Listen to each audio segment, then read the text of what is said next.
at the beginning of last session was that you all had defaulted to one inspiration point at the beginning of the campaign, and the winner of inspiration the last session, I believe, was Izhilu.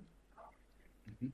So, who is still at 2? I don't recall him using it during the No, session. I did No. not use any inspiration All while I right. was berating the cleaners.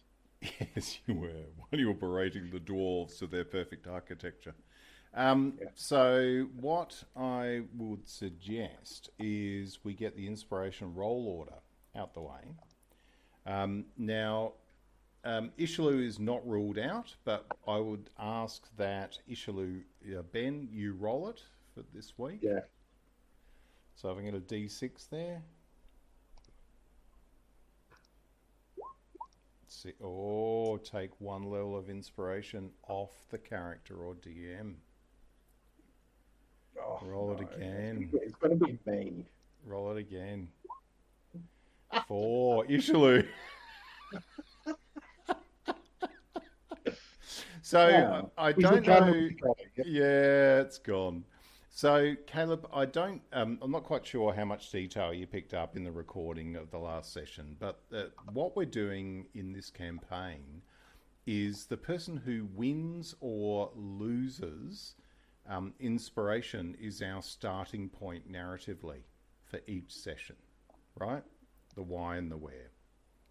So last time we had Izhilu winning inspiration and talking a little bit about his past and his life, because I think what we've done is we've sort of come to a realization there's no value in the secrets that people hold in their own mind for the other players not knowing those things.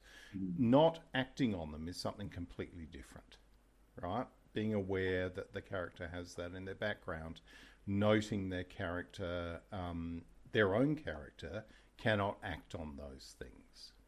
So,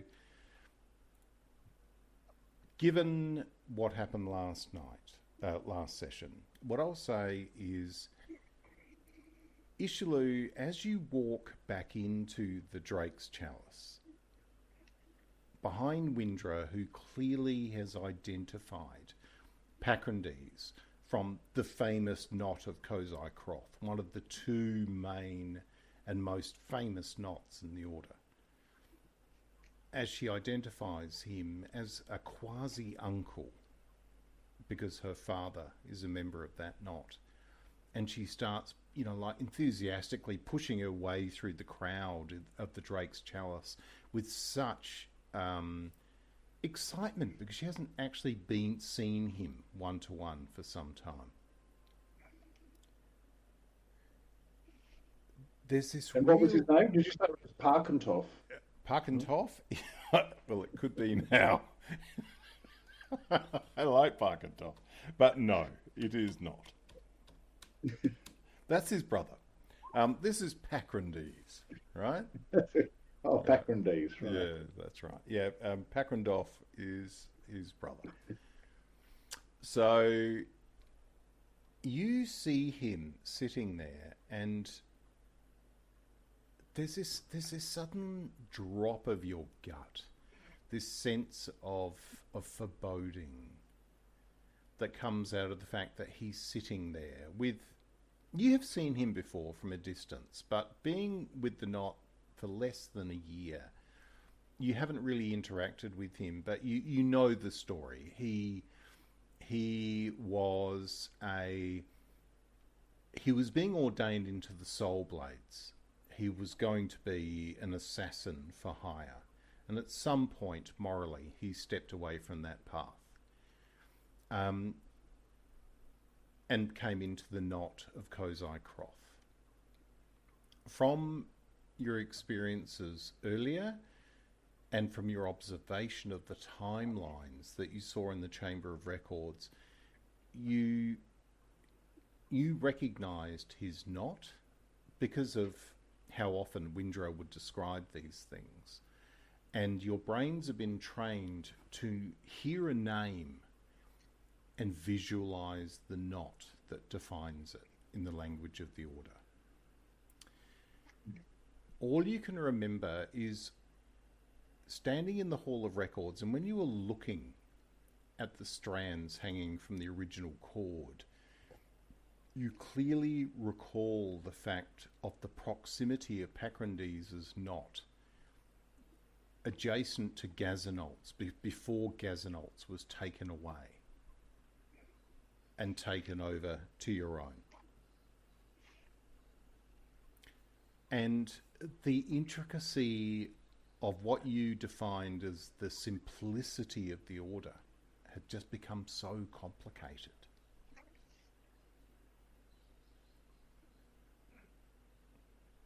So, sorry, just to summarise that, Matt, you were saying, so Pakrondees joined the Cosai Kroth, and then Gazanolt left.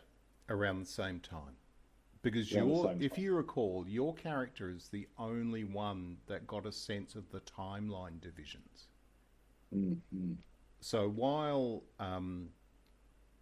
Filialis got this real sense of the depth of risk in those events, and Damian gained the sense of the abject sense of the threat and the deaths and stuff that have occurred. And as you know, Windrah gained that real sense of the language of those chords. The one thing you picked up the sense was the depth of time between events. And that synchronicity of Pakrondees arriving in the Knot of Cosai Kroth, or what became the Knot of Cosai Kroth, and Gazanolt shifting, is something that's become very apparent to you. And you feel like a bizarre sense of linkage and a bizarre sense of doom associated with this. Hence, your level of inspiration going down the toilet as you walk away. You feel you've learnt something, and you feel that it will be, any time a player character loses inspiration, they will gain insight from that loss at another time. So the loss of inspiration never becomes a perpetual negative. Mm-hmm. It's like an investment in the future. So you push past the crowd, and as you move towards the table that he dominates in this incredibly overcrowded venue, you see a tall, thin, waspishly thin woman move through the crowd with ease. People part. And as you see her, Filialis, you notice that she's going like this with her hand, like... Yeah. As she walks past, and people are just parting as she carries this jug with a variety of clay wine goblets, and puts it down on the table and sits down next to Pakrondees.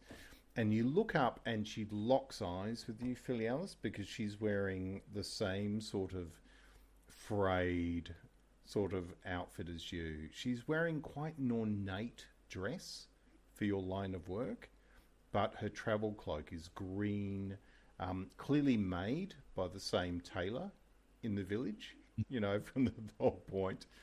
And she acknowledges you as you move forward. Her eyes are disturbingly green. Damian, can you make an Arcana roll for me, please?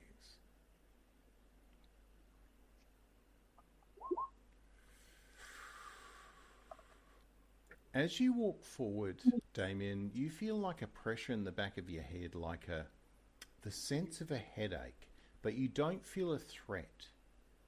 And you see her mouth is twitching, and you've learnt that you think she's talking to someone as you move through the crowd, and you think she's talking to Father, but you can't hear what they're talking about as she moves forward. Now, you know Tegan Huft is a very powerful sorcerer. All of the Order of Cosai Kroth are legendary figures in the Order. So, from a mechanical point of view, I think it's fair to say for all of you, you can work under the assumption that anyone in the Knot of Cosai Kroth is at least 15th level, if not 17th or more. Right? As you sit down next to Pakrondees, you note that he has a scarred face, a bit of a hawkish face, a bit of a long nose. He has a black moustache that's sort of almost handlebarry. He does look quite young. You can see a lot of grey in his hair, whereas you've struggled with the age of some of the members of this knot because their muscle comes from a dwarvish warrior, who Izhilu probably hates, called Namrika, a female dwarvish warrior.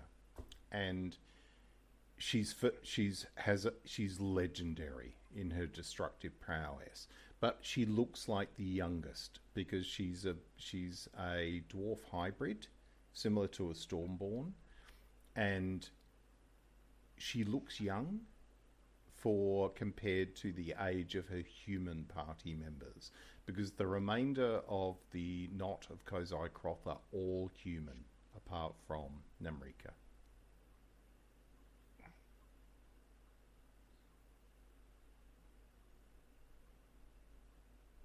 So as you come through the crowd, you see that Pakrondees sort of slightly stands and affords you the chairs. They've arranged for these spare chairs, clearly denoting their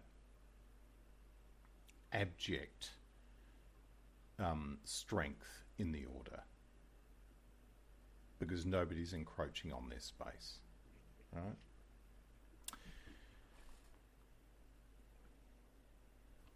I'm assuming you take the chairs off it. Yeah. Yeah. So as you do that, you see this thin, sick-looking sorceress woman, Tegan, looks forward and she flips these cups over. And as she's flipping them over almost like a carnival future, reading, like a tarot reading. And she flips them over, and then she flips a couple back, and then she flips them back, and she flips them back again.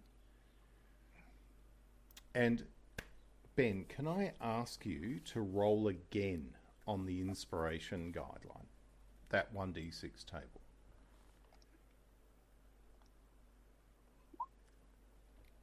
Do you have it in front of you? Because I closed it. I closed it too, Okay. because... No, that's But fine. I can open it up. No, I've got it. So Is it 2? Yep, Damian, that's you. Do you know your number? No, I pulled it up. Excellent. I pulled it up. So, Damian, you notice that sort of vague pressure in the back of your head has dissipated, and she flips these coins, these cups around, and then she flips it back up as she picks the jug up. And as she picks up Damian's and puts it down, you can see there's a small silver coin where the cup's mouth had sat. And she looks up at you, and Damian, you lock... There is no pupil. They are just like vibrant, bright blue eyes with this white, hag-like hair. And she looks at you and she says, "That coin will buy you something very important, Quandian. But I think the thing it will buy you most of is time." Now, Caleb, I want you have been given basically an omen from a divination-based wizard sorcery spell, right? So you have, in that coin, you now have an 18 that you can use at any time. She's personified basically a like an omen-based divination power to you in a physical form.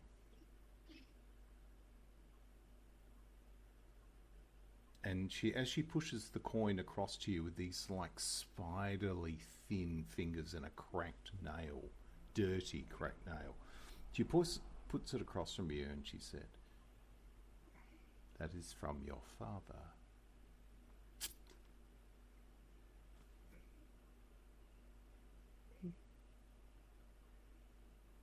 And then she sits back and you look at her, and the rest of you look at her. She's disconnected from the conversation now. You see she grabs her goblet of wine and virtually turns her chair almost like fully away from you, while the sounds of the inn become apparent.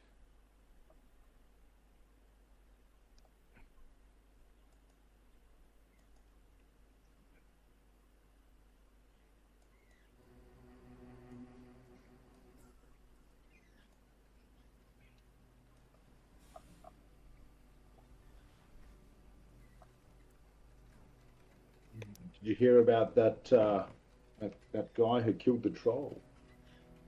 Pakrondees, like you, like takes some alcohol. This little starts a little conversation in the background. Blows, and he said, "Yes, I did.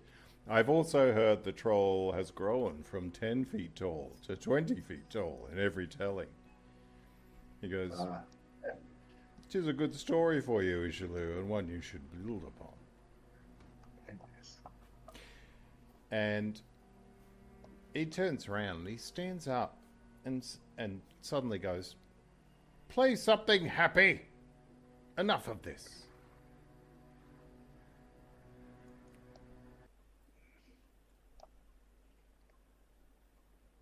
And you see the minstrels in the corner of the room just stop.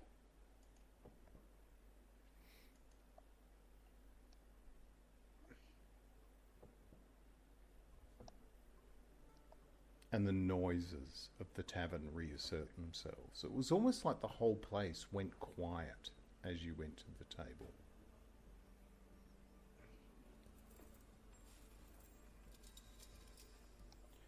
Could I ask one of you to make an insight roll for me?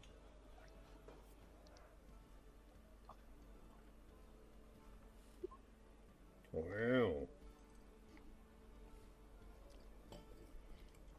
You sit there holding this coin, Damian, and you look around, you can see his direction has gone to the bar. And Viren Meadladle, who owns this establishment, who's very familiar with the order, nods back and opens the bar up and jugs of ale, nothing expensive. The cheapest stuff that's been brought from Hadrig's Amble is being brought out to tables. It's like a pre-programmed plan for, drinks on the house that Pakrondees has organised to get the minstrels playing, the conversation starting, the laughter, and then suddenly there's this wall of noise around you. And then for the first time you see Tegan Huff turn around, and those like blue eyes that just seem to have no iris. And she turns around and makes some gestures, and then suddenly you feel that nothing around you moves beyond you. You can hear the sounds of the inn, you can hear the music from the minstrels, you can hear everything, but you notice if anybody walks close, they deviate and they walk away.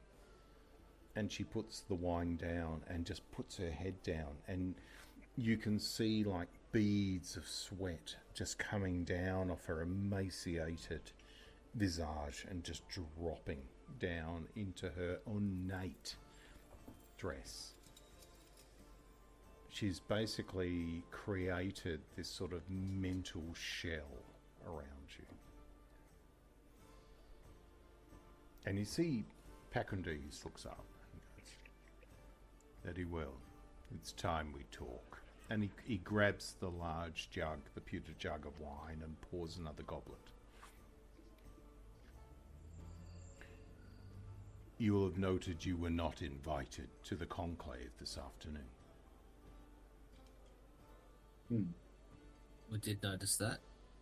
And I heard my little cherub here, and he leans over towards Windrah, cause some consternation by mixing the invitations up for the benefit of the Hall of Records. Well done. And Windrah sort of looks at quite sort of like respectively shy.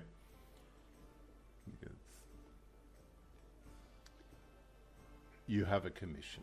And he reaches down into a satchel at his side and gets out a piece of parchment with a seal of the Master of Commissions from the Order.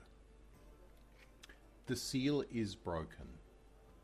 And he says, Filialis, as you know,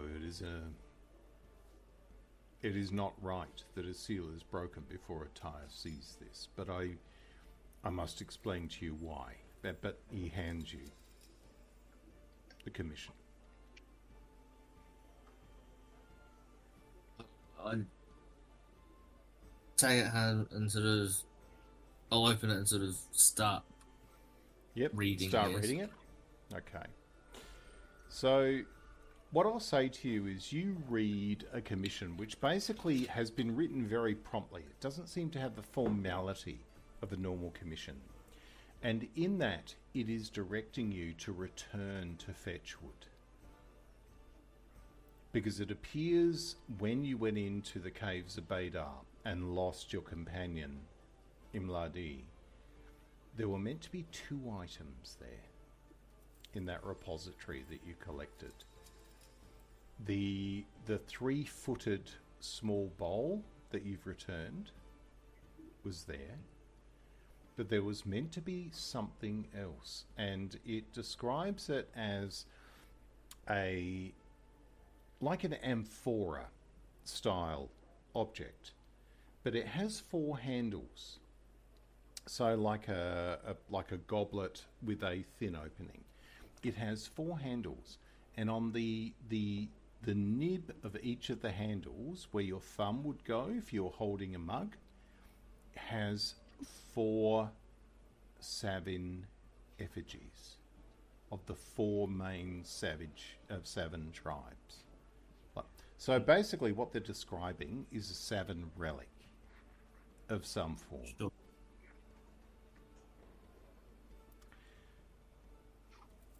It is to be returned from this Deafear, who has obviously taken it upon his own person from that point,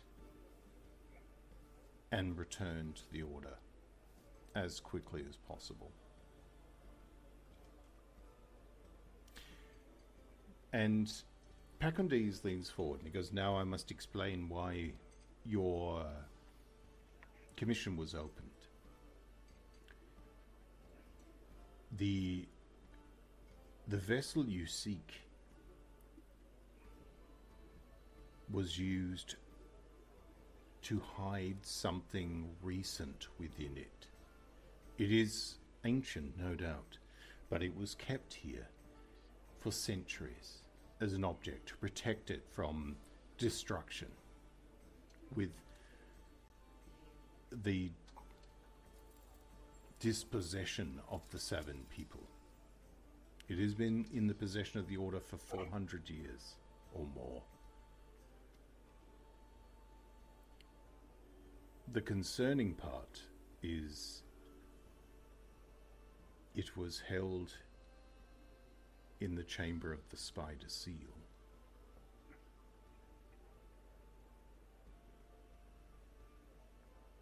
Do you know anything about this chamber of the Spider Seal? Have you heard rumours? You may not have. You're all young. I've only seen it from the outside. And it troubles you. I can see it in your face. The chamber of the Spider Seal, at one point there were orders within the Rapscallions. Have you heard of the Solemn Council? Yes. The Solemn Council today is described as an evil or outlaw organization. This was not always the case. The Solemn Council was the order within the Rapscallions that looked to preservation and knowledge of law.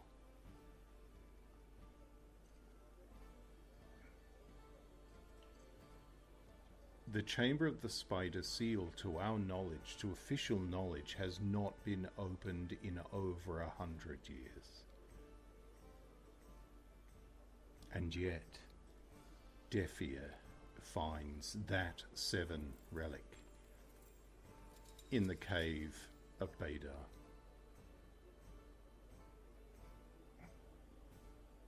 Recently. This means only one thing. Someone has accessed that chamber. The great spider construct that guards the door was designed to stop anybody entering unless they were a member of the Solemn Council. If somebody has entered and survived, we can only assume they were a member of the Solemn Council, which argues the Solemn Council is alive and well.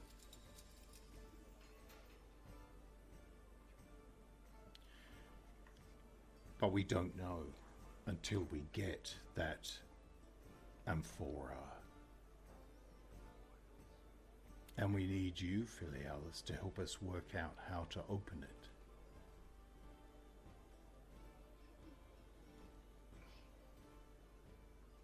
Fair enough.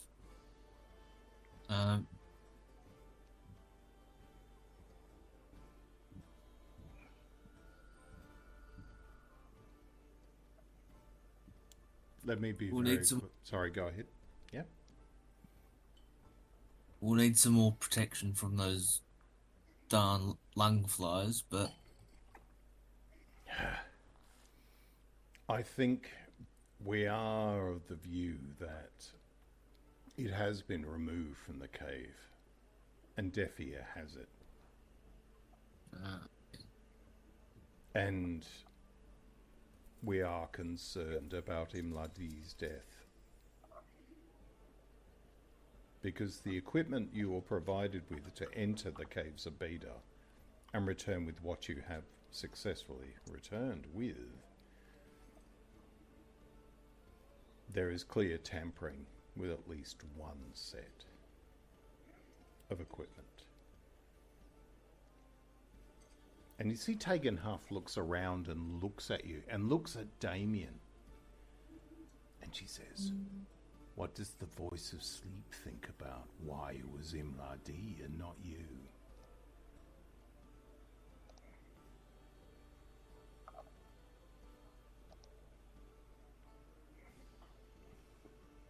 I don't think I've told anyone else about this, about that mask before. Besides my knot.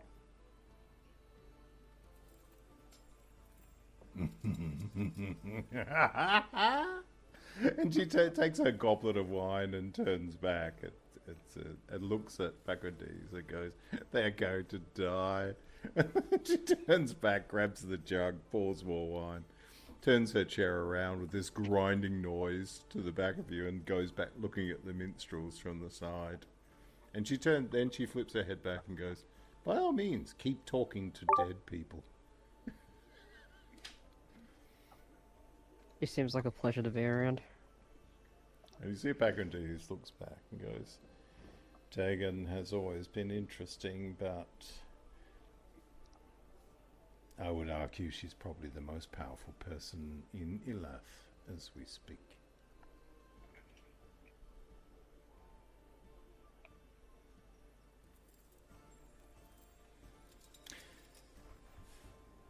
Because the path has been selected for you. Now I must explain why. We have, as you know, a conclave this afternoon in the Great Hall. The Hall Mother and Grand Tyre, Izhilu,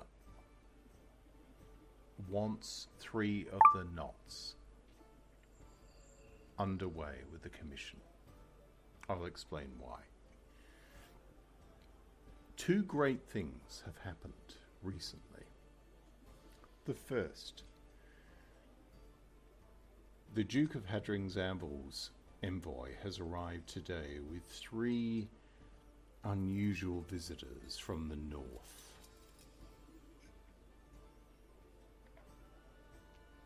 With the direction from the Duke that for the peace to be maintained with the Order, all those who enter for the conclave this evening must be questioned by these 3 individuals as to their awareness and association with one known as Gazanot.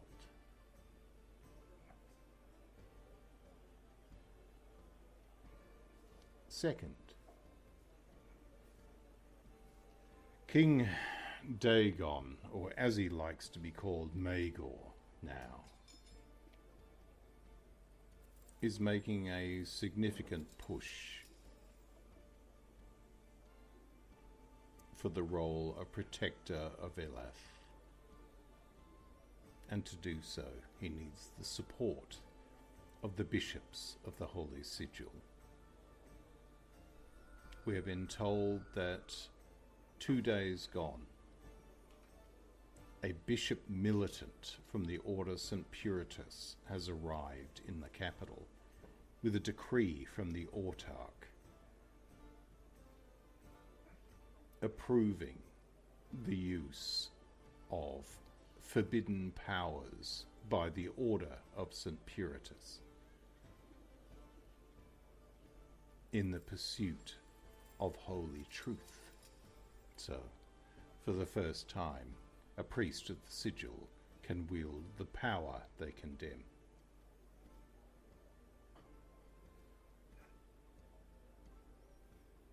There are many things afoot.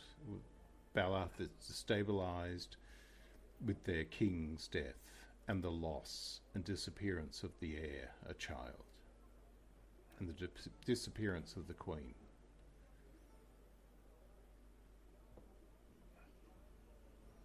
We've noticed that in the ports of Azure, Vretsian pirates build in great number.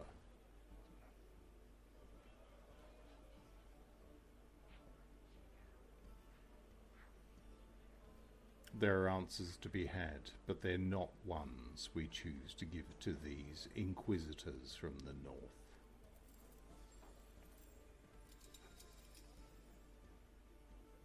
That is why you have no invitation, as is the Knot of Cosai Kroth will not attend. Cosai himself is in a meeting of the Council of the Order with Izhilu and the other masters today, as is Ordrima from the Futiles. But also the Futiles and us will not be attending either. We have other jobs to do. Your role is to stay away, take your commission, and above all, stay away from these curious northerners.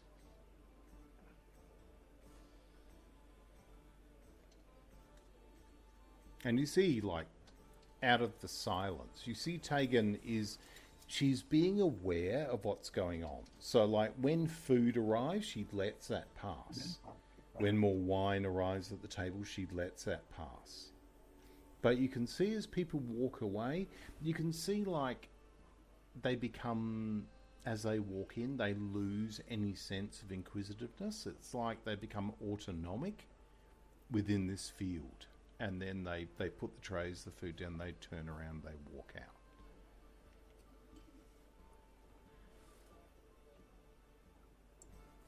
The one thing you've heard about Tegan Huft is she's a prodigy. She always was a prodigy.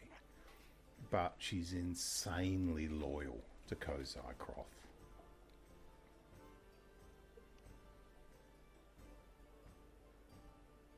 Cosai is a figure of legend. They're not every great task. They're not fulfills. And it's something that it's fair to say that for those of you, perhaps definitely Filialis and definitely Windrah, who've been very grounded in the order, maybe a bit less for Damian and definitely less for Izhilu coming from his background. It's not so much your focus, you know, that sense of wanting to replicate their renown. Yep. Yeah.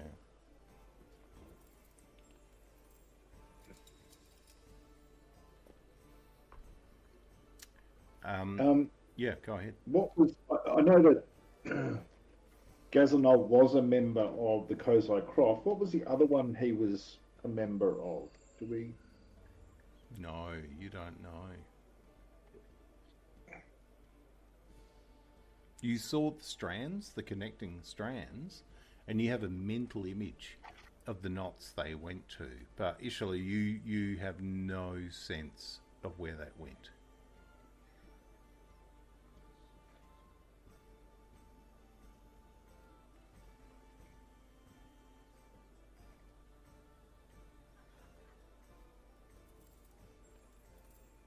And did I get it right that all three knots won't be attending? Yes. And that's in part because they don't want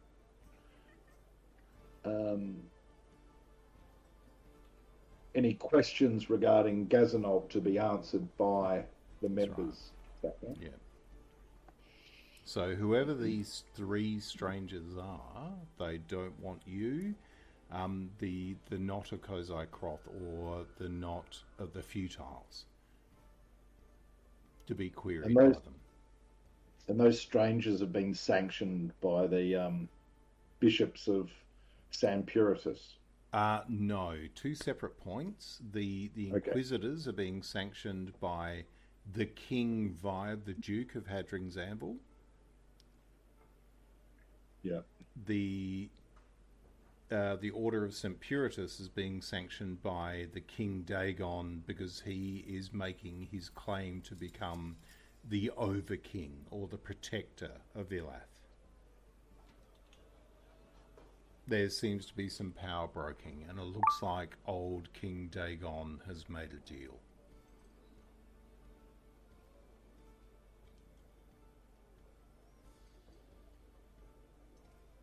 Now, the name Magon has been selected because he has to pick a name that is appropriate for the old kings of Windrah. So it has to be. This would be, it's such a pretentious selection. It's like if you were a Windsor or a Mountbatten king and you said, I'm King Mountbatten. Do you know what I mean? It's basically going straight to the core of the thing. There's no subtlety at all. He was born King Dagon II.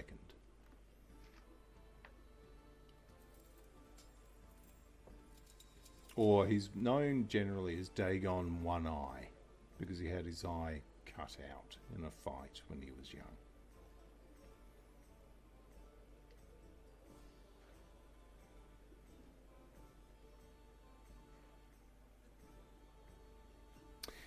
Pakrondees reaches again into his satchel and puts a small sack pouch on the table, and he says, "There's 100 pieces of gold there for supplies and what you need. Tegan and I will be waiting here for Cosai to return. Ivor," and you see Windrah look up. Ivor is her father. Ivor and Espel have gone into the storm plane on business for Cosai. We will reunite and carry out our commission at the appropriate time. I have one word of warning for you before we release this sham about us, this magical shell, and I let you get on with your day. You're aware that the Tyre Quilde and his knot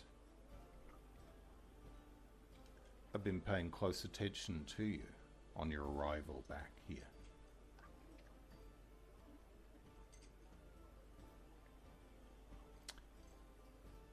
Be warned about them. Accept no friendship from them. And above all, be wary of them.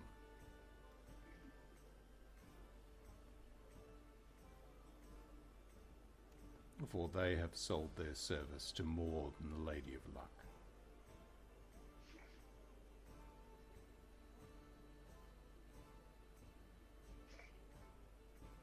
Now, let us drink. And he pours more wine. And you can feel around you that shell start to drop. So if you want to raise any questions or ask anything, you've probably got about 2 minutes before that magical field dissipates.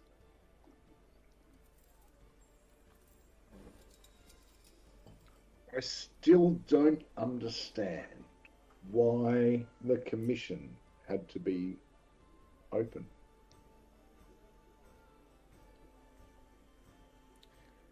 That is a good question, Locution Courtier. I nod your political concept. It was given to us open. Someone has read your commission. We don't not know who. Cosai does not know. We don't know if the seal was broken by the master himself, the Hall Mother. I do not want to deny you're at great risk by returning to Fetchwood.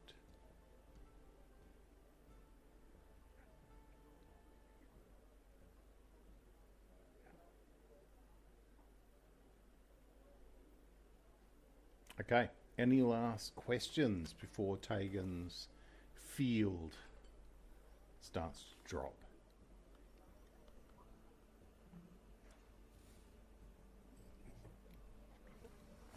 Who are the three strangers that will question the knots of Gazanol?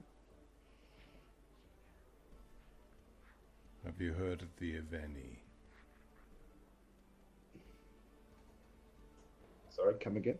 Have you heard of the Aveni? The Wizard Order.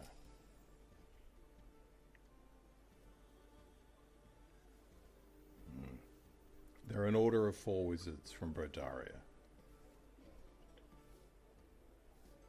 They have sent 3.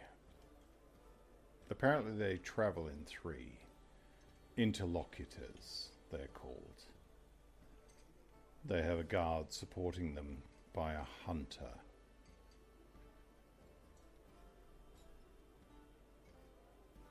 We are told they have no eyes.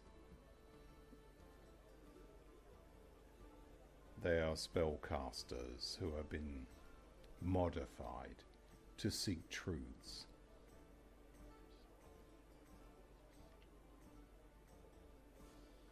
Or maybe not truths, facts.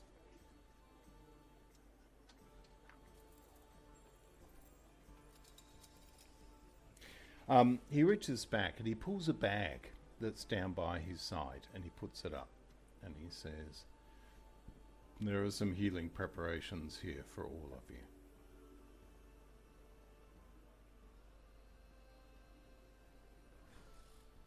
So each one of you has a potion of greater healing has been given to you.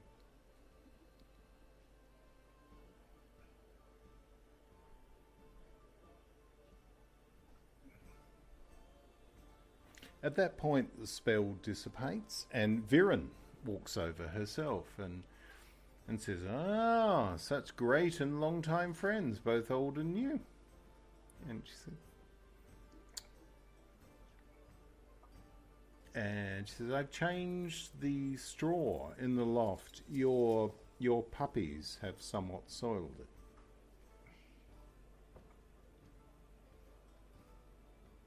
I put them in a wicker basket. I am tired of the pissing everywhere and chewing on things.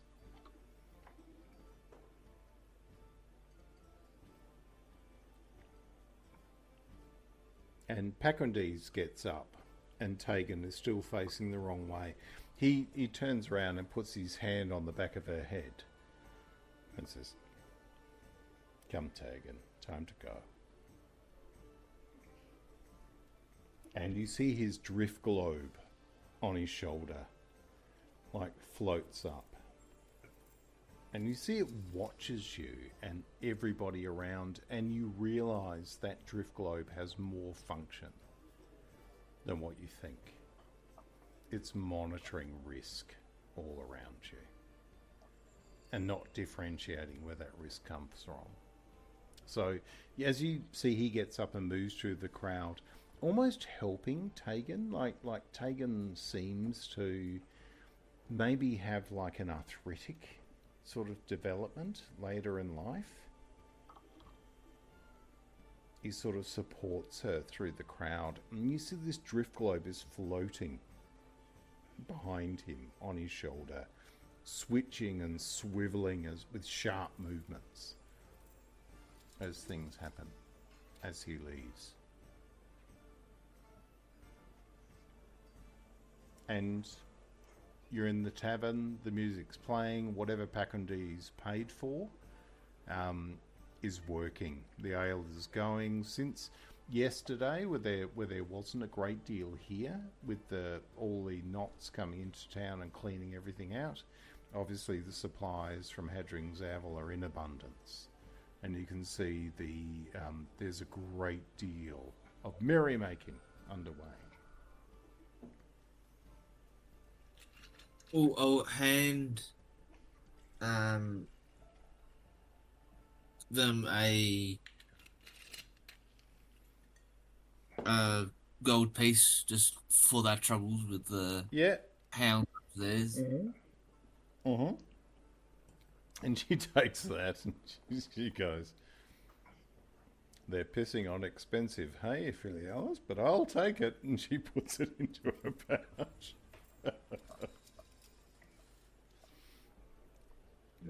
He goes, "I'll fetch you some cheese. Have you had enough to eat?" And you look at the food, you haven't touched it.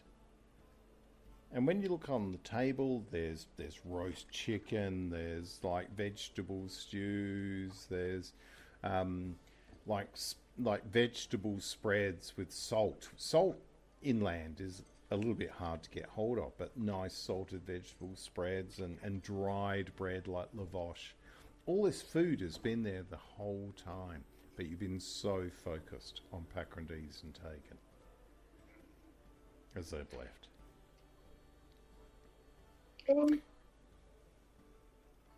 It's Viren, isn't it? Sorry? Viren, is that right? I'm sorry, Viren,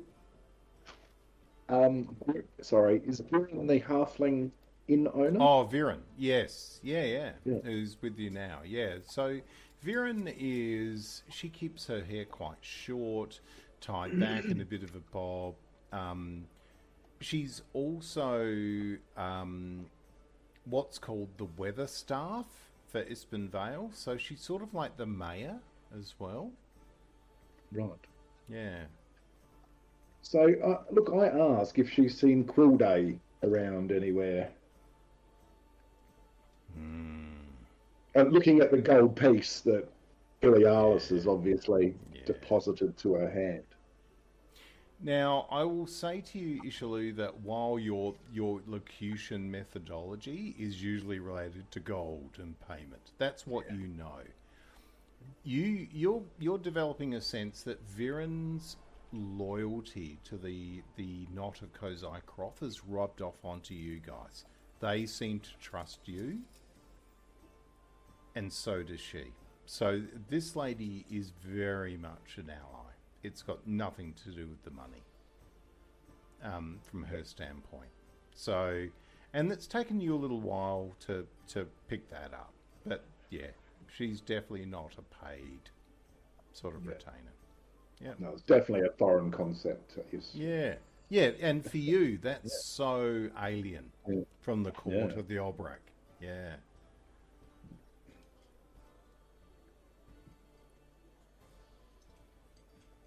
So, sorry, go ahead, your question.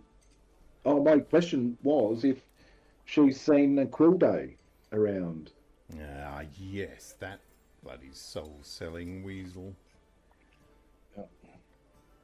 Yes, they were...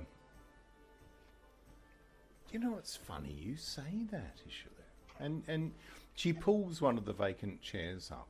You notice a couple... Now that power's gone down and Pakrondees and Taken has gone, a few of the chairs have been... The classic, are you using that chair? Has sort of happened. Like, during that time, those chairs come out. But there is still one there, and she sits down and she grabs a piece of her own, the chicken that her kitchen has cooked. And she sits there and she goes, I'm certain they left earlier today. I'm sure I saw them like that. Hang on, I'll come back. And she takes the chicken with her. And she goes away for about 10 minutes and comes back. And she says, yes, the stable boy who was looking after your wolves pups in the loft saw them leave earlier today. We assumed they had a commission, similarly to you did. Now, can I ask that... Filialis, I want you to roll an intelligence roll at advantage. The DC is 11.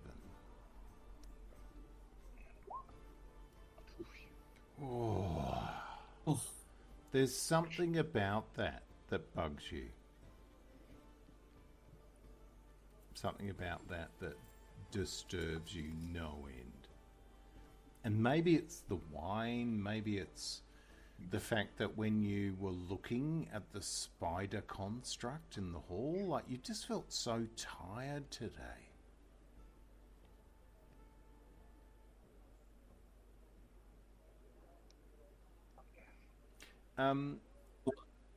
Go ahead.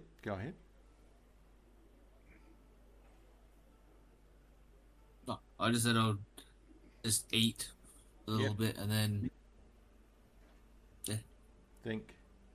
Now, I'm happy to trade an inspiration for another crack.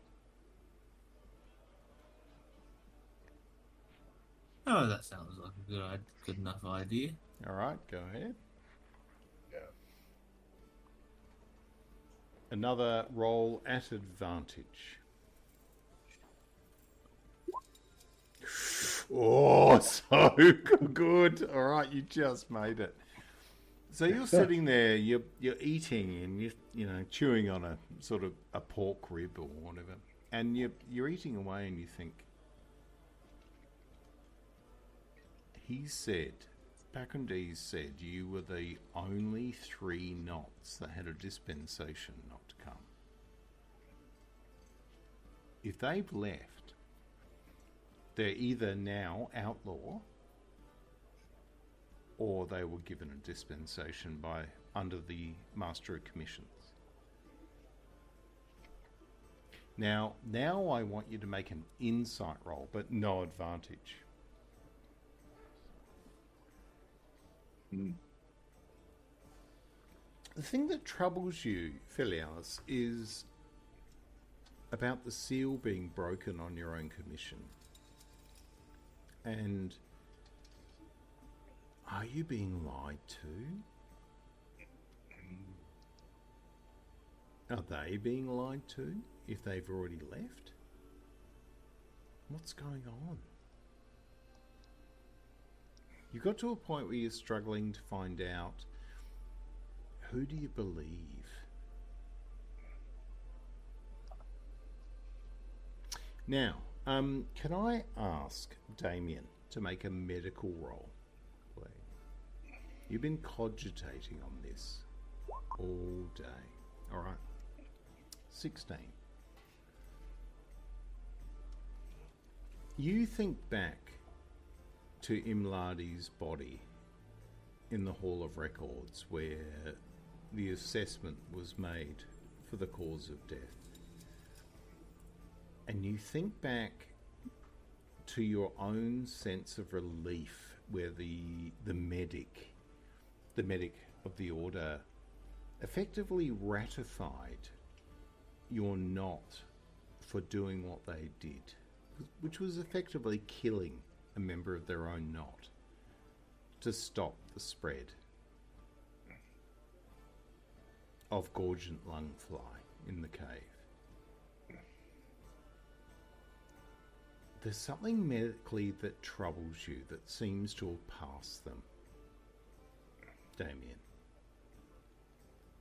You can remember being in the hall when the body was inspected and listening to the medic talking about the air tube that the lungfly had penetrated through the chest of Imladi in the base of her neck to breathe before the transmutation within her body.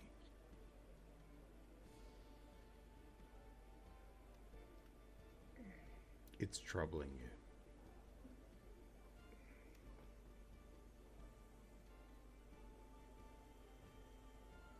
Okay. So Viren can see you're all basically troubled by the events of the conversation. So she gets up and she says, I'll make sure that everything's ready for you. If you're leaving tomorrow, I'll prepare some, at least you have a nice meal, something fresh on your way back north.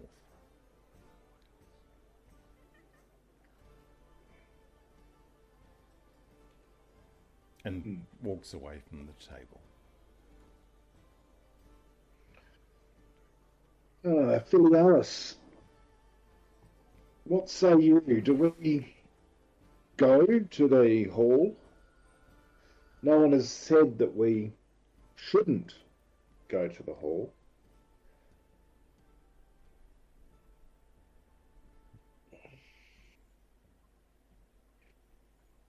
You notice at that time the minstrel stopped, Filialis. You all knots are looking at you. And then they strike up a new tune. Yeah. Well, I think that this might be a good time to consult the coda. All right. Oh, you're going to go for the coda. All right. Yeah, great. Brilliant. Wow. Good idea. All right. Call it up. Does it have a function to share it with other players?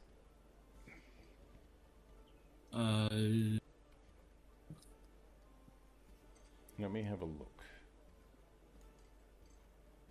Well, it's just sort of in the Coded device, Yeah. All right. So you're going to call on the coda. Brilliant. Yeah, lovely duck. All right. All right, what'd you roll? A 9 and a 9. 6. Okay. So, all right. So a 9, a 9, and a 6. So you have a horse. So 3 horses. Yeah. 3 horses.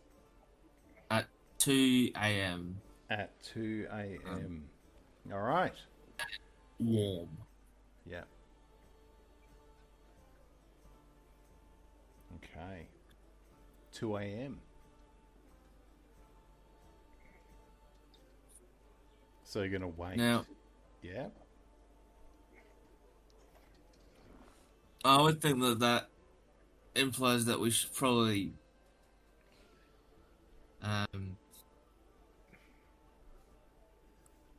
head away in the night, I reckon. Because more horses would be moving horses. And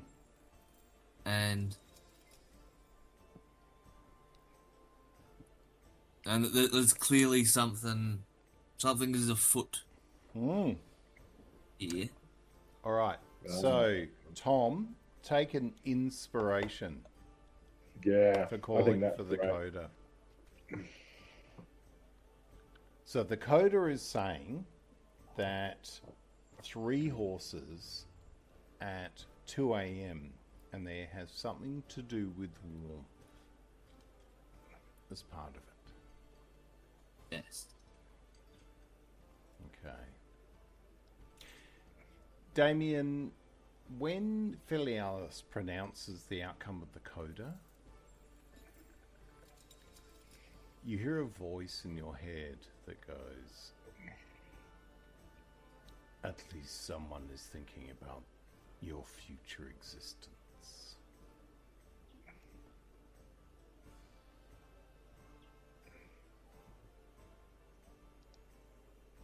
Could you repeat that? Sorry. At least somebody is thinking about your future existence.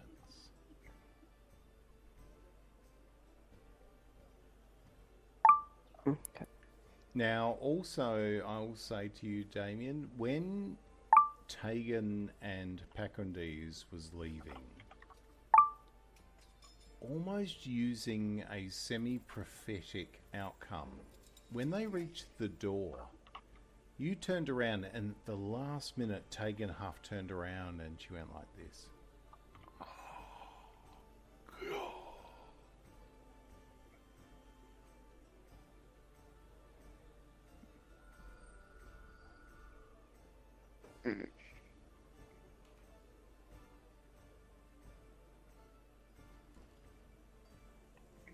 I don't know, guys. She really freaks me out.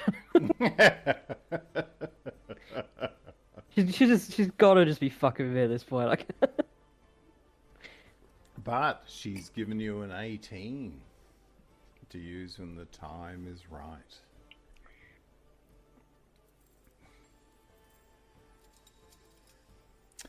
All right.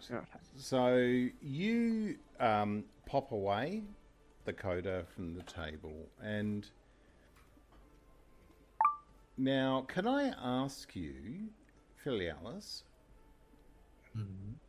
and I'll give you this reasonable choice. Would you have done this with stealth?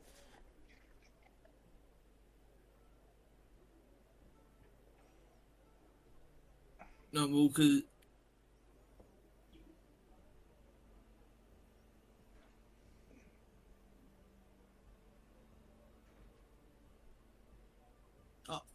I don't think so, because Yeah.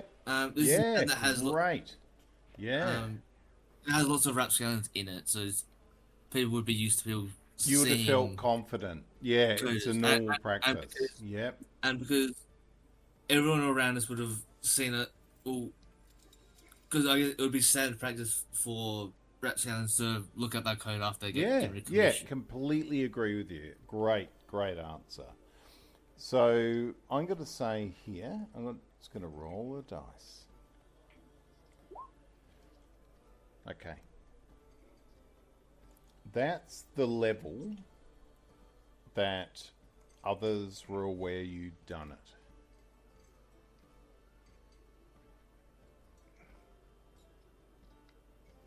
So in this window, I'm going to give all of you an opportunity to make a roll that you feel is relevant to you. Now, with Windrah, she will make a perception roll. I'll just get Windrah up.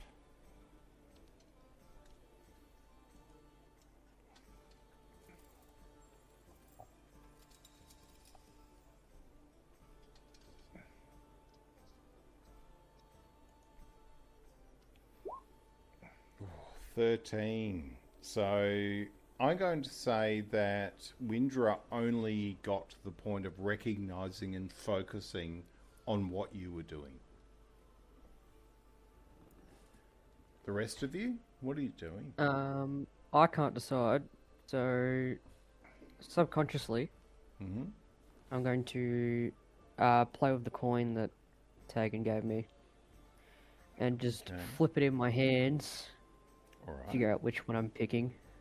All right, go ahead. Alright. All right, you flick it. So I'm doing Medicine. Okay. Only the same threshold. Like you didn't pick it. However, when that coin flips in the air, like the coin was an Azurian coin, so reasonably new minted. You've got the head of Dagon or Magor, and on the back you have the symbol of the axe of Azur. It flips back into your hand. When you catch it, Damian, the effigy of Dagon is gone, and it looks to you vaguely like the last time you saw Deafear.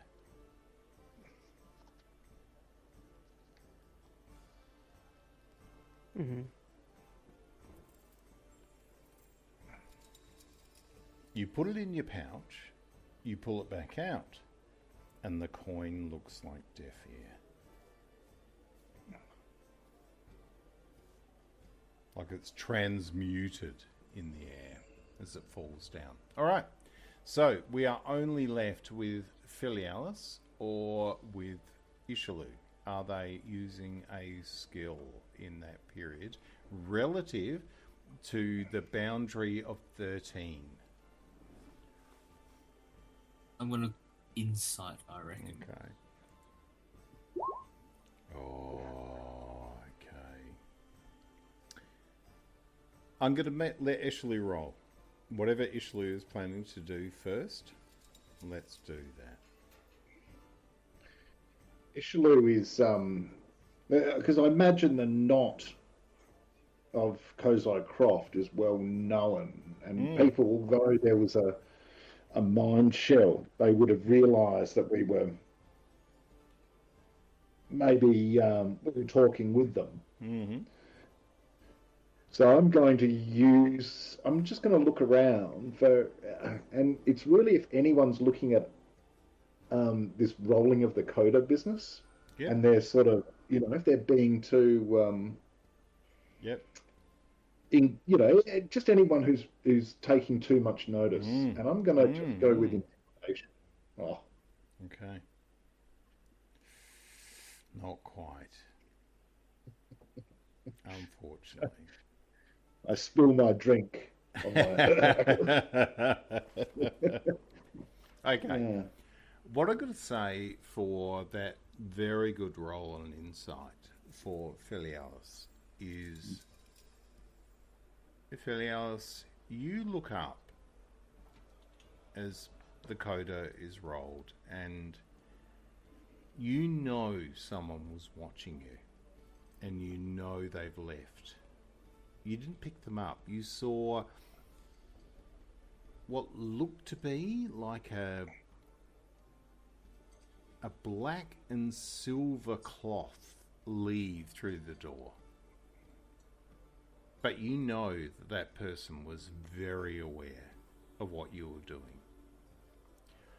The other aspect of your insight is more to do with your interest of looking at Tegan Huft. Because you're certain she is Savyn. The vibe was there, but the thing about Savyn is that they know when they're going to die, like elephants. It's weird. You've had your own recent experience, but you get a sense that Tegan Huft isn't long for this world. But the thing that really comes to the insight is that you think Pakrondees knows that. And the help of getting her up and out was far more complicated than just a person who's suffering with some kind of ailment. And in that moment, you appreciate that they are so dependent on her for something. There's something that is pivotal that she's there to be there and do it.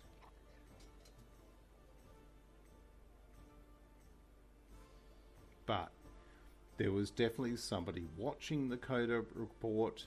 They definitely had a black and silver elements to their garments, and they've left.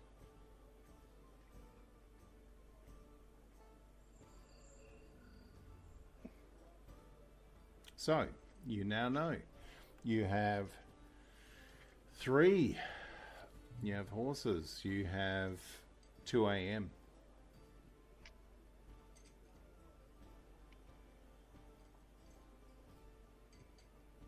What's the plan?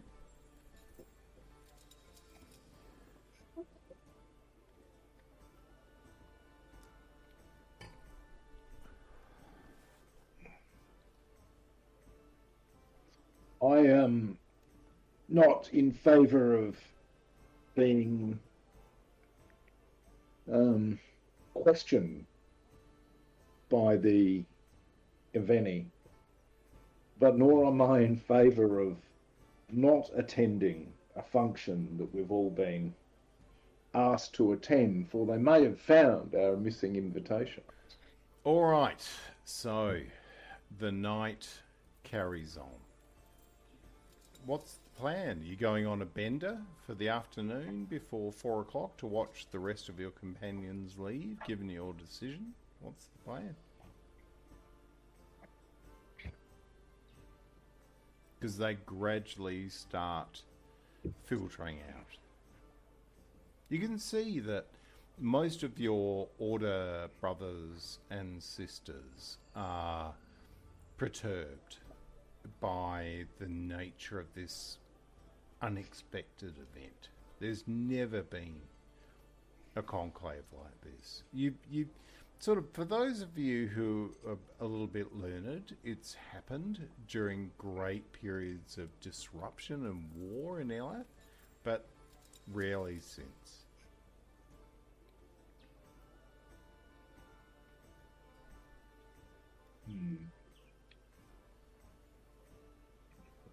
And you can see generally I'm less inclined to be questioned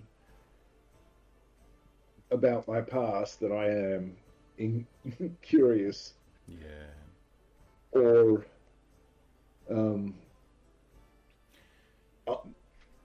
concerned of upsetting people who have issued an invitation. Yeah.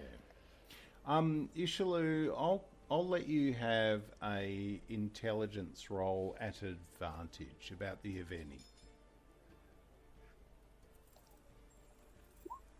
No. Intelligence roll, not save. Sorry. Is that the same? That was just an intelligence save, but yeah. I guess no, an intelligence roll would. Oi! So, you know the Eveni Wizarding Order, they are sort of the policing order of the 4 orders of Aramia to the north. They're frightening. Locutians see them.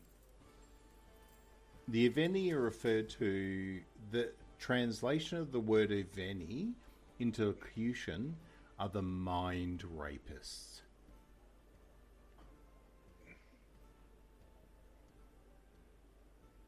Which is a bit theatrical. Like, you've learned enough about the way your culture is perceived externally, and it's a bit dramatic, right? Definitely dramatic, but not far from the truth.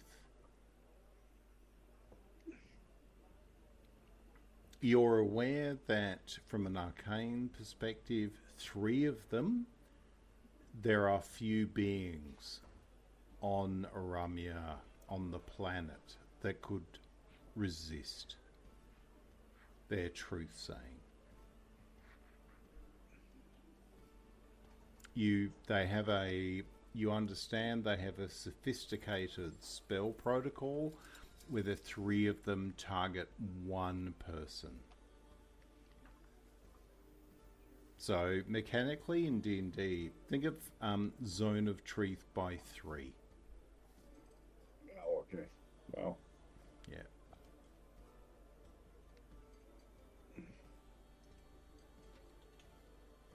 So Izhilu's position is very much based on Locution folklore, Locution diplomatic fear, and a bit of Locution reality.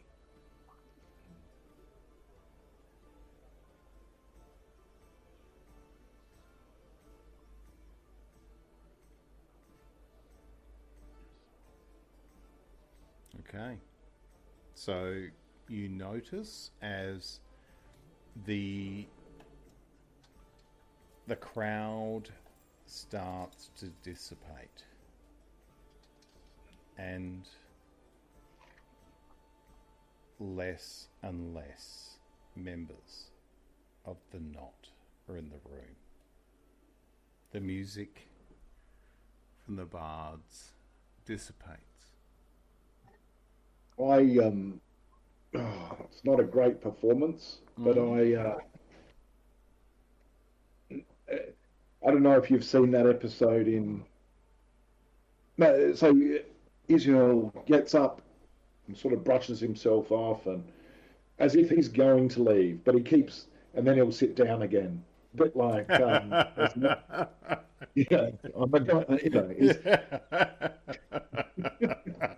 like everybody starts going to the door and they sit down.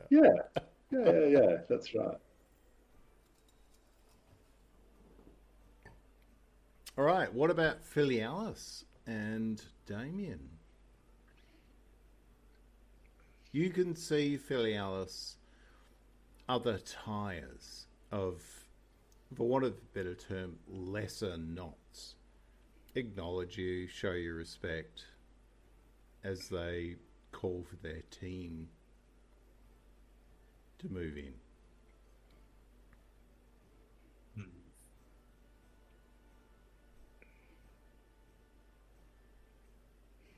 Damian, make a perception roll for me.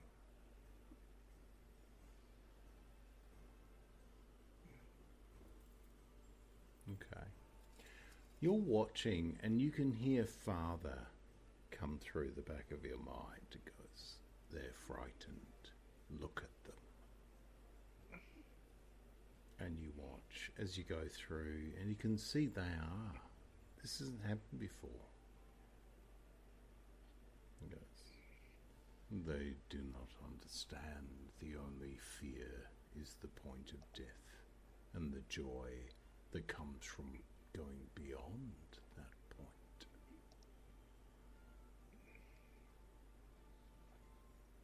It is good that you are not going, for you get to live and enjoy a better death.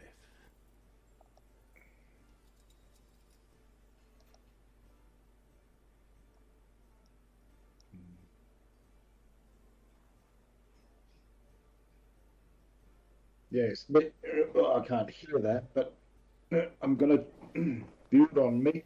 Me just think that with the missing boy and our profession, given what it is, one would maybe do well to lie low at this point.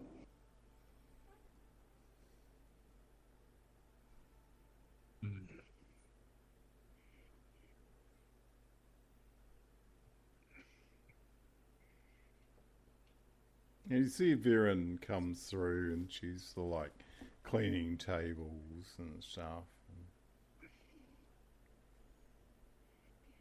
Are you boys here for dinner or not?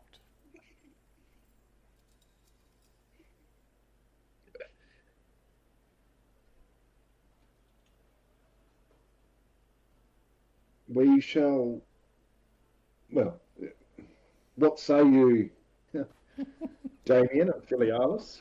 Shall we take our dinner early and retire, ready for our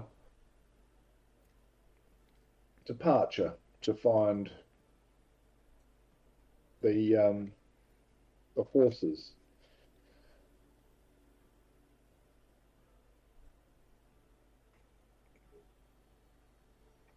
Yeah, I just got to go to the bathroom real quick. Is that Damian or? Yes. Not Caleb. It's okay. Damian just gets up, deflects the question with having to go to the toilet, and then heads off. But it does give you an out. Yeah. So if Izhilu, Windrah, and Filialis want to make a performance roll with advantage, they can do so.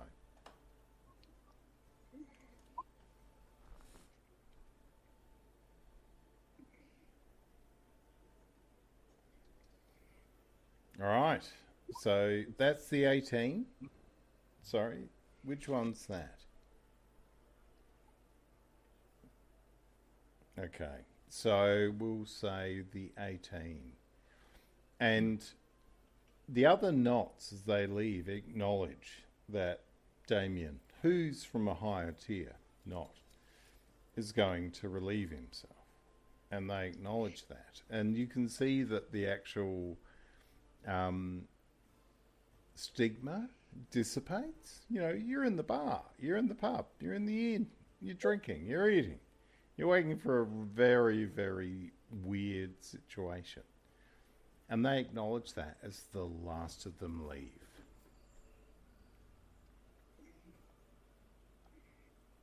You watch as the last of them go, and it's with a sense of not failure. Like you sort of, you know you have a commission, but you have a broken commission. There's no faulting the legitimacy of the commission you've been given on paper. The symbols are appropriate. Everything is right. It's the fact the seal has been broken. All right, Damian, you go into the privy.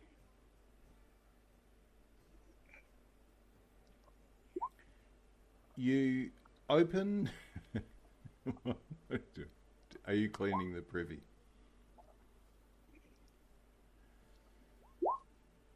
No, I've just cast an odd odour following Damian Okay. as he trundles to the toilet.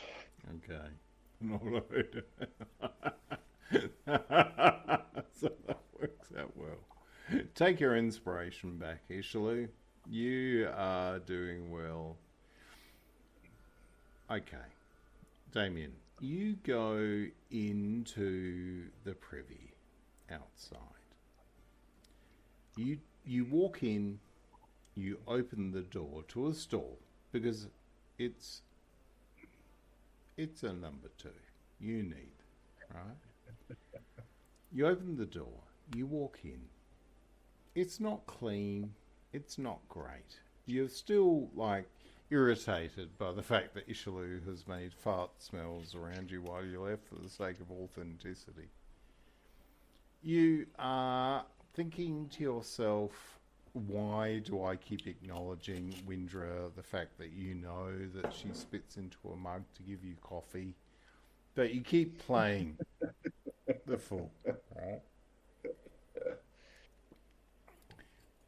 You close the door to the stall in the privy. You lock it. You turn around. It's an upright event. So you're standing there. And then suddenly you feel a hand on your shoulder.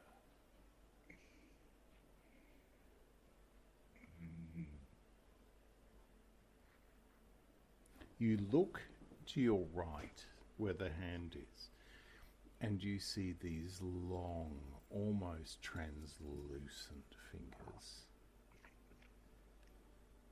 with broken Sorry, I didn't know it was occupied. with long broken nails on your shoulder. What do you do?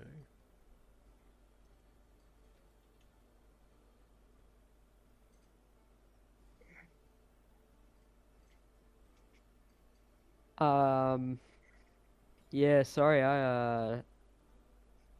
the door wasn't locked, so I just assumed. I mean, sorry, I'll just step out. And you hear this voice next to your ear going, "The door is locked."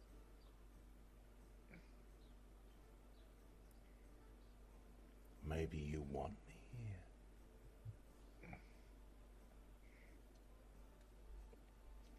Again, you've seen nothing apart from the hand.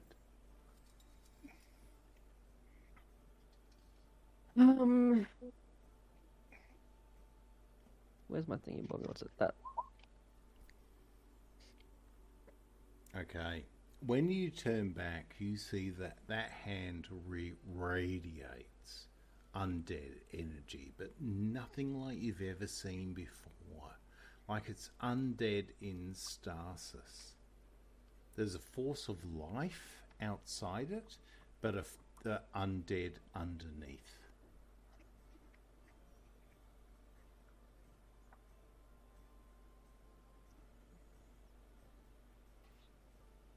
Am I feeling any sort of like?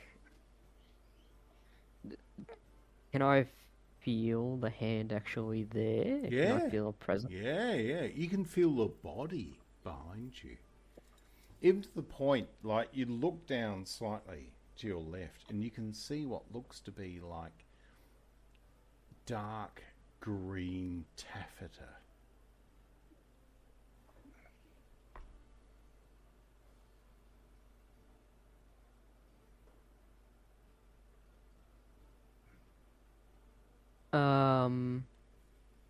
And you feel that like a pressure moving up your neck, like the feel of a finger doing it, a thumb.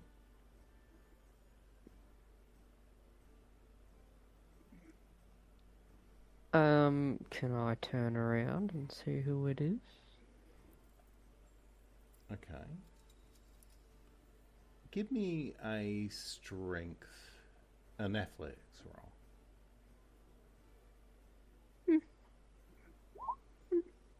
Okay. You try, as you turn, the thumb presses into your neck and you feel this like real pain in this. You hear this voice into your left ear going, "Father isn't here at the moment. You can tell the truth."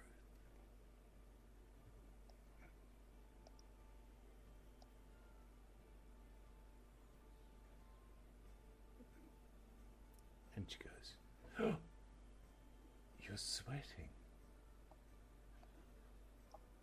And you feel this sensation of a tongue licking the sweat off you.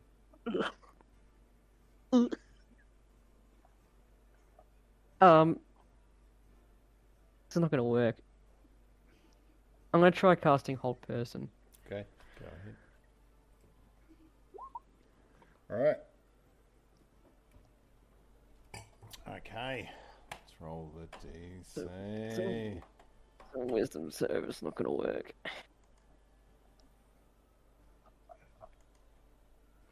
What's my save? Oh! And you feel it. This. But so close. Like you've got them.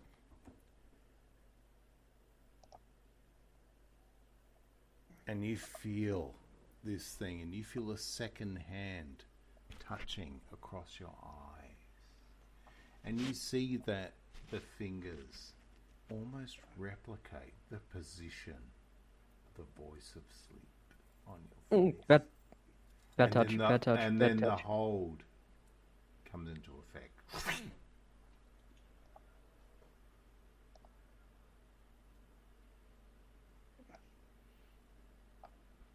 Has anyone told you about personal space before? This thing is killing you. Didn't need you to tell me that. It's milking you all the time. You think it is no longer harming you because you are not wearing it. That is not true. And you feel the tongue like lash out again and drink more of your sweat. Since you've been wearing it, you are dead. Look into a mirror with your eyes of death.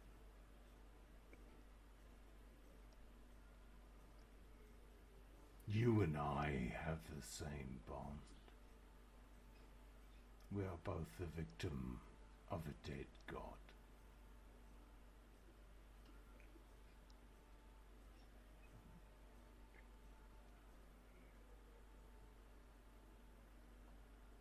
It's up to you.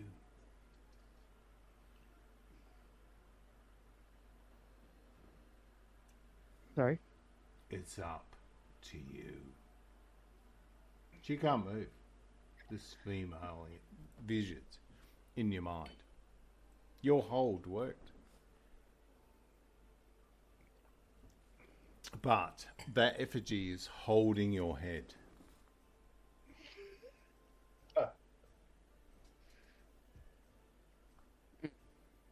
And she says to you, like, do you want to look at me now? And you can feel the pressure, like the strength that's holding your head is way beyond any natural level. But she said you need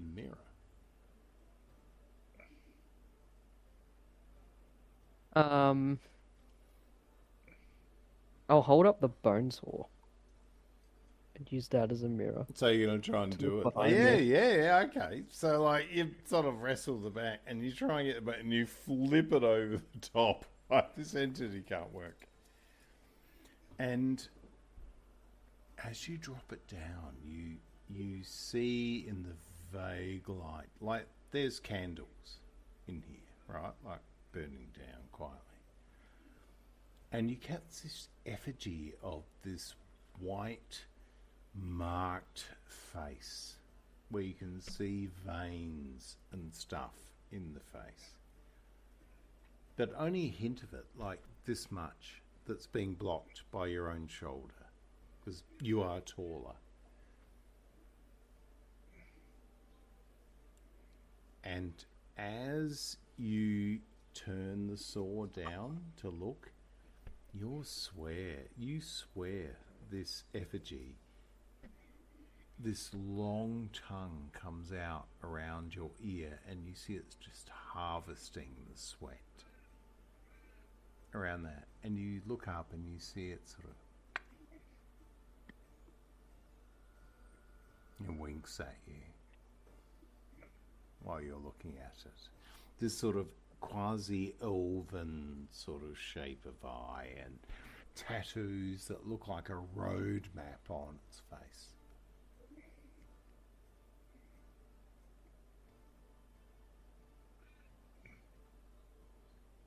And you see as the tongue like extends and goes into your left ear, like right down, you can see it's harvesting a bit of wax, a bit of sweat.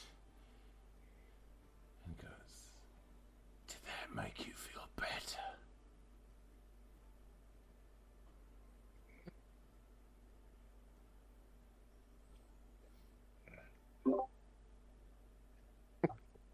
I mean, if you're going to harass me, could you maybe give me a bit more information about the mask? All right. So at that point, oh, it's still held just by an edge.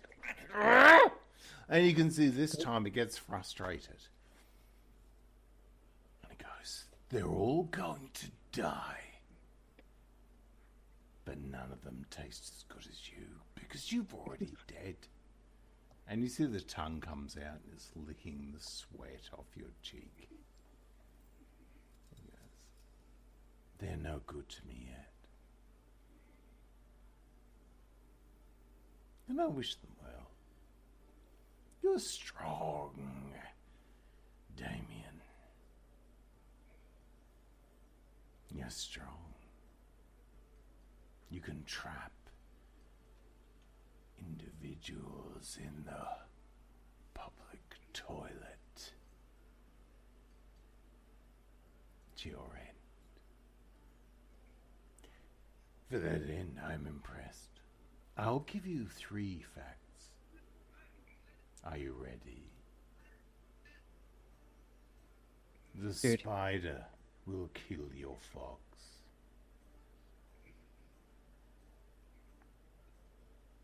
The snake. My what?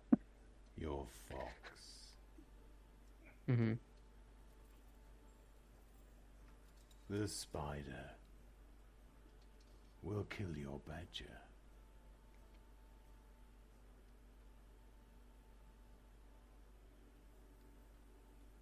And a snake will kill your snake.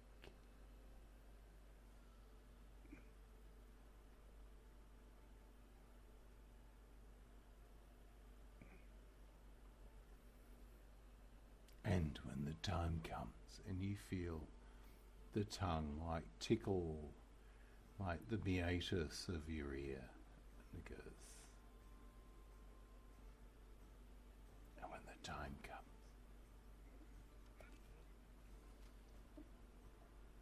I will kill you. Can you repeat that? I will kill you. And at that point, she will roll. Jesus! But she will lose legendary resistance to break away. And in that moment, Damian, you realise she let herself be trapped. Yeah, whatever she wants to tell herself. Alright, so what I will give you a one-off insight roll. Now, if you want to apply any benefits or skills to that, now is your chance. I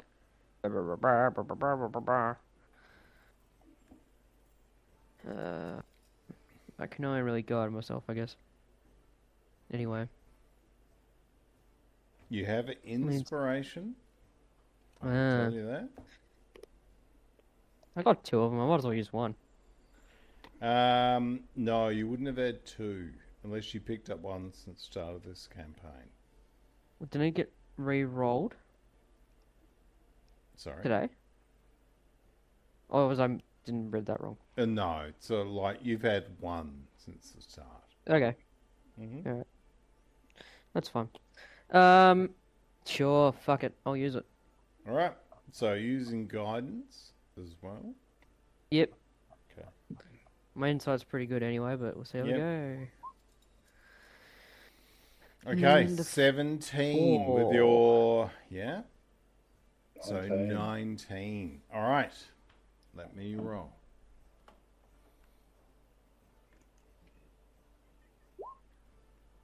Oh, yes! You got over it with a 19. As that last threat comes out about people dying anyway, it goes with the Imladi's voice.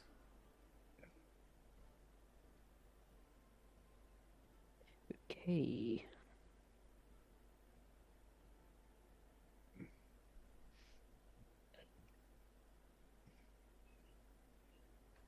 Okay. So I don't remember having any real weird, crazy magic history, right? no. Okay. So you step away. Suddenly, you're falling into the privy, right? This force is gone. You do what you got to do. You manage to avoid a disaster. And you stagger out of the privy. As you walk out, you hear the toning of Anvilhall's chime. The time of the conclave has come. You walk back into the common room of the Drake's Chalice, and you can't help but feel somehow dishonourable about what you're doing. You know you're authorised, but it doesn't feel great. I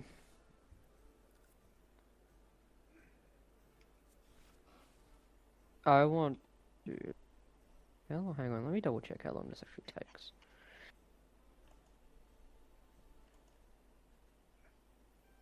Oh, it's 10 minutes, isn't it?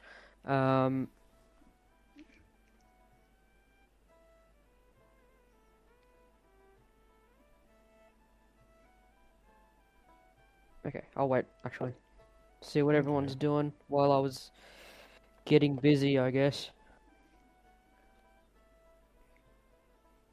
So the rest of you watch as your companion walks out from the hallway with the Priviers, rubbing his neck, looking worried as he comes back to you. You are...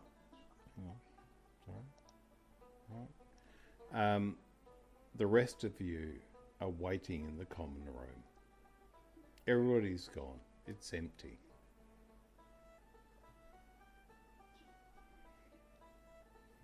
There's a bard, like, trying to knock something up with his lute, and a flute player.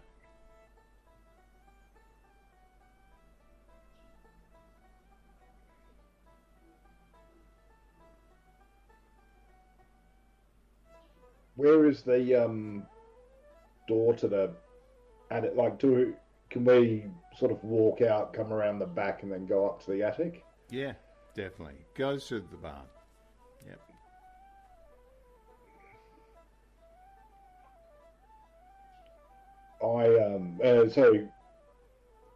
Izhilu gets up and says, "Well, we best be off." Okay. So you get up. As you leave, you can see Viren, is exhausted after a tavern full of people. She's like standing there like dancing with the bards that are playing to an empty room suddenly. So she's got like a cloth on her shoulder, a mug of ale, grooving around. You're watching this like middle-aged halfling jump about as you climb up into the loft. As soon as you get up there, you can hear the... Sorry, Matt, just to be clear, I want to make it look like we're leaving and then we'll come back. Ah, okay. If you know what I mean? Yeah. So you're heading off out to follow the actual chime, and away you go. All right, so I will ask... I pick a bit of food as I go off the, the tables where people haven't quite finished. All right, I'll get one of you to make a deception roll with advantage because you're prepped.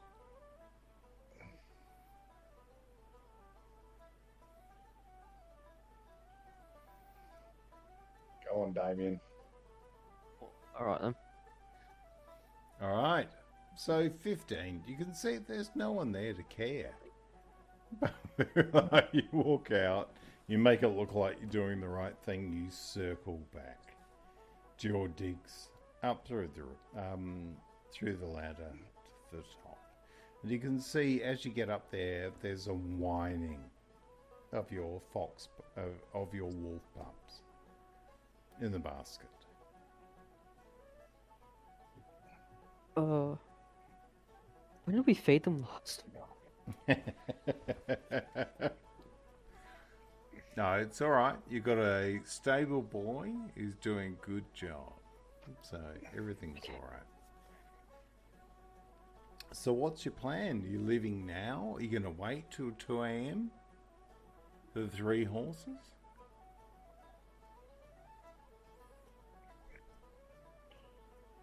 I think we should... Because what time is it exactly again? Now, probably about 4:15 in the afternoon. Maybe we stock up on shit so we can leave at night. All right. So I'm going to say, because everything's gone quiet, someone give me a stealth roll at advantage. Should we be thinking of leaving sooner rather than later? I think. Okay. So with 17, I'll say that Filialis and Damian, you go out and you gather a few things quietly from the merchants that have shut down because there's no business. You're leaving coins on the bench, like for the things you've taken, like from the frontage shops. So I will say that you have 10 pieces of gold worth of rations, of herbal extracts, ingredients, spell requirements. You just bought them and left the money behind. In some occasions, you bought stuff where you paid more than you need to, but you're just trying to do the right thing. So everything's ready to go. And you grabbed everything together. You return. Sorry? Sorry, I haven't actually checked if there's anything I need. Oh yeah, that's right. No chance I can find some diamonds. Hardly doubt. Maybe a roll. Give me, if you roll 13 or better, you've already purchased them. On just regular D20. Yeah.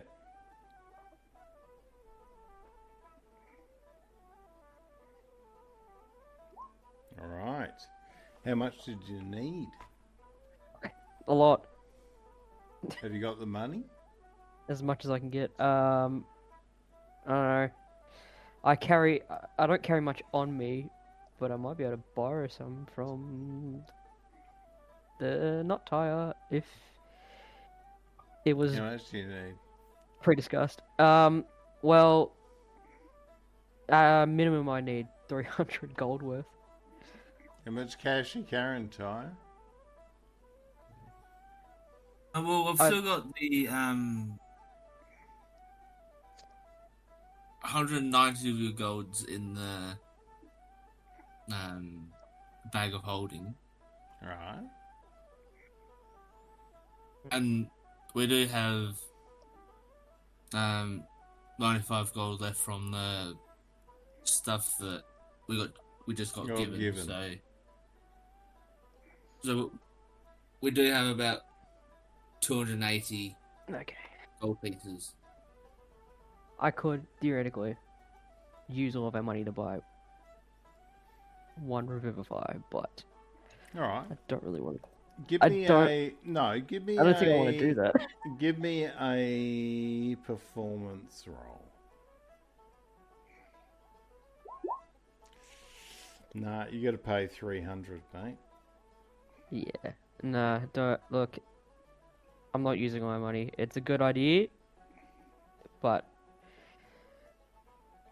all right. I'd be happy to,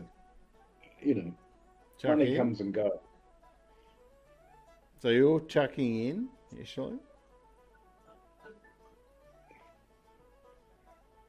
Well, I have 68 gold. A lot of it is Archostian, though. Okay. All right. So let's give us a roll on exchange rate with performance. So I'll... where's everyone getting all this money from, man? I got 30. Oh, okay. 16. So I'm going to say, how much gold do you need, Damian? I currently have 31 gold to my name. Yeah, but So a from lot. the whole conclave of gold. With what the tire has.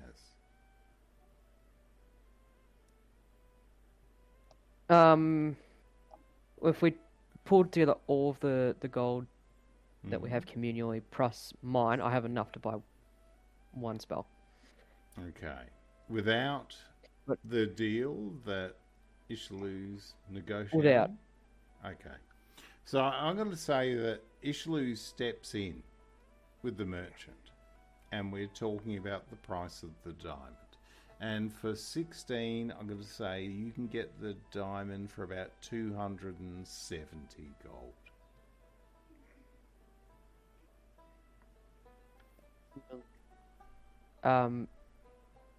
Yeah, that'll be. Do you want to take that? So you're going to cash in, not gold. Yeah? Yeah? Okay. Okay. I feel terrible about it, but No, it is why? an investment in our safety. That was your. Do it. Because when we started, we had 1,000 between us, so that's your share that you use. So there's still funds available.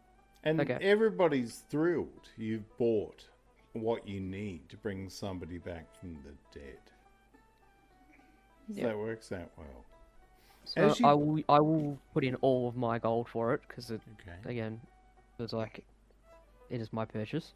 Yep. So I am broke as shit now, but that's 31 of mine. I just need everything else. Okay. Yeah. So as you pay for it, you grab this diamond and you put it in a special pot in your pouch. And as you push it into that slot, you feel that tongue leak the sweat from your arm